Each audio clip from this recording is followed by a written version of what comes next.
Super Bowl weekend, a lot of people had a lot of plans, and when we started doing this event a few years ago, we never imagined we'd get this much turnout. And some people here might be not here only to learn about the competitions. I know we have a lot of experience, especially back here. And I think a lot of people like to share their journeys and why they started. And I started at the age of 18. And I wanted to be something great. I never imagined I'd be a professional bodybuilder. I didn't even know what it was. I started weight training when I was in college, and that led into a competition, and I just loved being on stage. So I pursued it as a teenager, turned professional at a pretty young age, 23, and started a huge career. And Steve has been a huge backbone of my success. He sat with me early and explained how the business worked, and just become a pro doesn't mean you're just going to be in competitions. You have to start marketing yourself and do appearances and do events such as this. And you don't realize that eventually that leads to being a role model for a lot of people. Talking to you guys here today, it's always special for me to be up here, because I remember when I was sitting over there, just like you guys, looking up to all these pros, all these amazing pros, and wondering if I would one day be, on this point right now. So I want to tell you guys that you go for it, believe that you can do it, because when I was sitting there afraid to raise my hand with my broken English, I could never think that I would be here today. So everything's possible if you really believe and if you fight for your dreams. So telling about a journey, right? It's really a journey. It's important to take bodybuilding as a process. Enjoy the process. Don't rush it, because it's bodybuilding. It's building your body. So it takes time. And I know sometimes we get upset because something didn't go the way we want. You go to a show, you expect to win, you didn't win, and you want to give up, right? So I'm the right person to tell about this today, because I came from the Olympia, winning 2 times in a row, and I got 3rd place. And in 2016, Classic Physique came out, and it looked interesting to me. So I said, you know what, let me give this a try. And fortunate for me, I was able to get the right people around me. I linked up with my now coach Justin Miller, and we talked about it. That's right, Justin Miller, the man. We talked about it, and we said, you know what, let's go for it, And winning that my first Classic Physique show with no expectations. That was the 2016 Eastern USA, and just wanted to look my best. I didn't care what I placed, I just wanted to look my best. And we did exactly that, and I ended up winning the overall there. 2 weeks later, I won the overall at the NPC Nationals, and that's where I turned pro. And at that point, it was just like a roller coaster, straight to the top. First year as a pro, I placed top 3 at the Olympia, and I did that for 3 consecutive years. Also coming away with the Arnold Classic title. And I'm letting you guys know about all this is to let you know that this whole journey has let me know that this is truly a marathon. It's not a sprint. So you have to take the time necessary to learn your body, see what works right for you. Next up from our featured guest, we have Arash Rahbar. Arash is one of the guys. When the Classic Physique division was introduced a few years ago, Arash was one of the guys who really set the standard for what that look was going to be. He was a guy who did men's physique. He came out, he was real muscular, great legs, he wanted to show those off too. And that's why this new division was created. And that's kind of, the NPC is always evolving in that way. A little bit, we're going to talk about the new wellness division for women, and you're going to learn kind of similar how you can take your physique and fit it into the right place, and we want to offer something for everybody. So, Arash Rahbar. Thank you. So every time I come here and speak, like last year, I stand back there, you got the best of the world behind me, and I always think about what to talk about. These guys are telling you everything, and I was last year too, and I always think about what I can share with you guys that you can walk away with. Do I talk about diet? Do I talk about training? One thing for me personally, I've been bodybuilding since I was 13 years old. I didn't compete till I was 34 in 2014, but I considered myself a bodybuilder the whole time. And I was always looking for the secret. I knew Jay Cutler before he knew who I was, or before I could ever stand next to him here on the stage and be so blessed. And I always wanted to know what the secret was, what Jay's secret was, what Juan's secret was, what these guys were doing different than me and the next guy in the gym. Was it high volume? Was it low volume? I tried everything. I tried every type of diet. I tried every type of training. And it took me 20 years, but I figured out what the secret was, and I'm gonna tell you guys right now. You guys ready to hear it? So what I realized is the best of the best in the world, they all were doing something different, yet they were all the best, regardless if we're talking about 212, open bodybuilding, women's, bikini, fitness, whatever it was. So what I realized is it was the mindset. They could have been making mistakes in the diet, they could have been making mistakes in their training or whatnot, but they had the mindset of a champion. If you guys go back and watch the videos, if you guys go back and watch Jay's videos on YouTube, I've seen almost every single one. It was the mindset in which they trained with. It was the faith that they had in their diet. If you have a coach, the faith you have in your coach and in your training protocol. Whereas a lot of young guys and girls today, a lot of people that come to me, my clients, initially, I just see them listing excuse after excuse after excuse. One of the first excuses is genetics. And this injury or work or whatever it may be in life. Oh, I have kids, I have this, I have that. And the thing is, regardless what you're given with genetics, regardless what's going on in your life, if this is what you want to do, and you're gonna give it your all, you're gonna do all the dieting and go through all the meal prep and the training, you guys know, there's a lot of sacrifice. It's all a waste of time if you don't truly believe and truly get into the feeling place of your desire. Positive thinking, guys, I'm sorry to tell you, but it's bullshit. It's surface. If your true desire, if your true desire, if your true belief deep down inside is that you're not good enough, it's that George has got a better back than you, it's probably true. If you guys don't have what it takes, or whatever it is you told yourselves years ago and it stuck with you, your true core belief about yourself, the best coach, the best diet, the best training protocol, it won't make a difference. And once I started to realize this, and I was very lucky to be training here at Bev Francis Powerhouse Gym and rubbing shoulders with these guys, and I realized they all have something in common. George and Juan don't train the same way. They don't diet the same way Jay did, neither do I. But I noticed that they're so focused and they're so confident.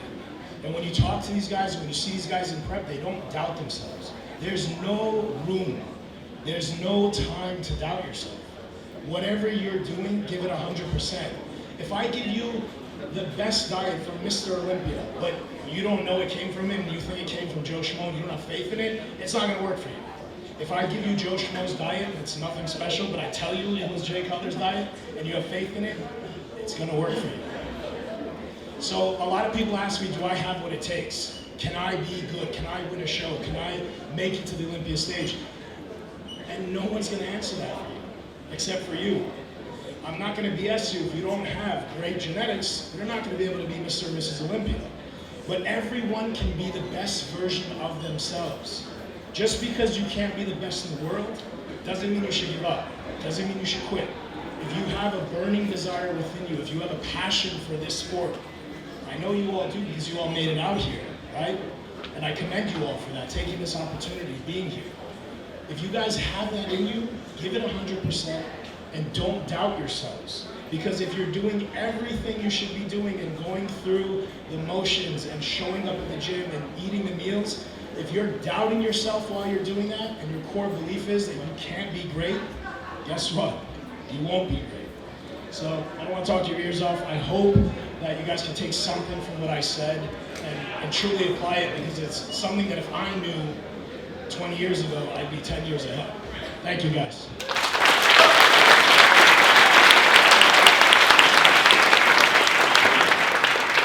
So like he was saying, one thing I gotta tell you guys is this is a sport where you guys have to be your own self-motivation. You're gonna have a lot of people showing you support, but it's hard. And sometimes you might not win, sometimes you're gonna lose, sometimes you're gonna place last. And you gotta use that as fire to push through and work harder. Because if you think that you're always gonna win, it's not gonna happen. Sometimes you're gonna win and sometimes you're gonna lose, and that's what life is about.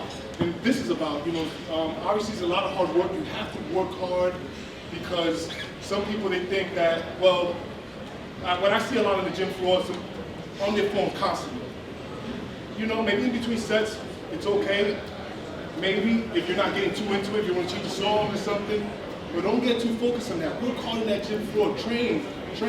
Don't miss meals, because everything counts. Some people take the off season and they don't even, they forget that they even have to follow a structured diet. They forget that they have to train. You don't see them in the gym for 6 months. Then they come back, oh, I got to do a show.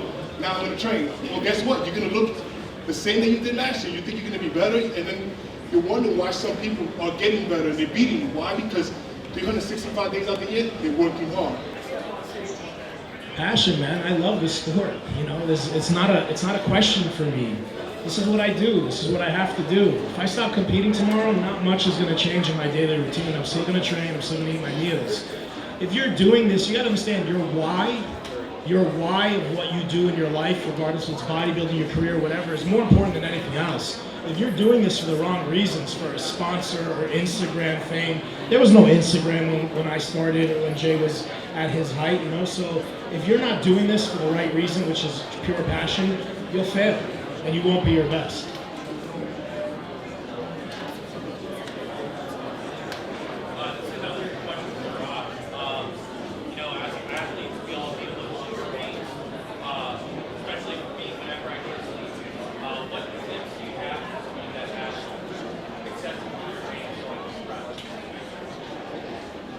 I've always been a huge eater. I watch these guys eat, and I used to eat like them. I used to eat grits because I saw Ronnie doing it. I definitely overate about fat, so shrink your stomach. Eat smaller meals and just suffer until you deal with it. It's mind over matter, man. Meditate. Don't stay at home. For me, a lot of people say it's hard to have a job and compete. I think it's hard to sit home and compete because all you want to do is eat, whereas when I'm out and about and busy, sometimes 3 hours and 20 minutes will go by and I'm like, oh wow, I missed my meal. But when I'm at home, I'm counting the minutes, man. So just keep busy. Are you in the beginning of your prep? Yeah. It'll get a little bit easier, but you got to be a little sick in the head. You got to be a little sick in the head for the sport, and you got to just tough it out. Sometimes I wish there was a shortcut or secret I could give you guys, but you got to just rough it out and suffer a bit, brother. I wanted to know from Arash, does he focus more on high volume training or low volume? I think you know the answer. You know him very well. I just Knock want it off. All right, it's for the camera. What was the question, Kabir? What do you focus on, high volume or low volume training, and what's the best way of getting hypertrophy? I personally have been a big low volume, high intensity guy, but I think when it comes to hypertrophy, a lot of people have it mistaken. Like, probably everyone in here has heard hypertrophy goes hand in hand with 8 to 12 reps, right? You have to hit a certain rep range, and really that's not what it takes to build muscle. You can build muscle with high volume, low volume, whatever it is, but you need to introduce a new stimulus. You need intensity. So regardless if you're training high volume or low volume, as long as you're training with high intensity and providing a new stress, a new form of stress, a new stimulus to the muscle, which will force it to adapt, and as, of course, protein, eating protein and carbs before and after you train, you'll create protein synthesis, and that is hypertrophy. So the intensity is what matters, and a new form of stress. So you could see someone training 5 exercises for a body part, 4 sets, crazy heavy weight, and you think, well, that's definitely going to make them grow. 120-pound dumbbells on chest, for instance, for someone like me. Not necessarily, because I've been doing that for over 10 years, and my chest can handle that stimulus and that load. So it might just maintain what I have. And one thing I think a lot of you guys, especially, I think everybody, but especially the beginners, is you do a little too much, believe it or not. There's a lot of, you got these hardcore guys talking about there's no such thing of overtraining. In fact, there is. And it's very, very relative to how much you're eating and how much you're sleeping. So I'm a big believer of really, really high intensity, not overdoing it, giving yourself a rest day every 2 to 3 days.